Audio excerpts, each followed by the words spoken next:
Hello বন্ধুরা, আমি মিষ্টি নিয়ে চলে এসেছি একটা সুন্দর এই গরমে রেসিপি। ঠিক নয়, লস্যি।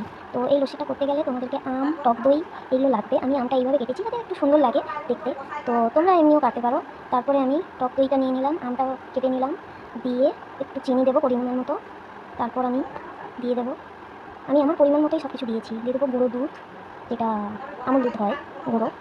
আর দেবো একটু বিট লবণ। দিয়ে আমি ফ্রিজে ছিল ঠান্ডা জল, তো ঠান্ডা জল অ্যাড করেছি আমার পরিমাণ মতোই। আপনারাও আপনাদের পরিমাণ মতো অ্যাড করবেন। করে ভালো করে মিক্সিতে, আপনাদের যদি মিক্সি থাকে তাহলে খুব ভালো করে ব্লেন্ড করবেন, তাহলে লস্যিটা খুব ভালোভাবে টেস্টিফুল হবে। তো আমার কাছে আপাতত মিক্সি নেই, তো আমি ভালো করে ফেটিয়ে নিয়েছি, তাতে এবার দুটো বরফ দিয়ে সার্ভ করলাম। তো এই রেসিপিটা আপনারাও চেষ্টা করে দেখতে পারেন। ভালো লাগলে অবশ্যই কমেন্ট করবেন, লাইক করবেন আর শেয়ার করবেন, সাবস্ক্রাইব করে নেবেন। বাই, টাটা, সুস্থ থাকবেন, টেক কেয়ার।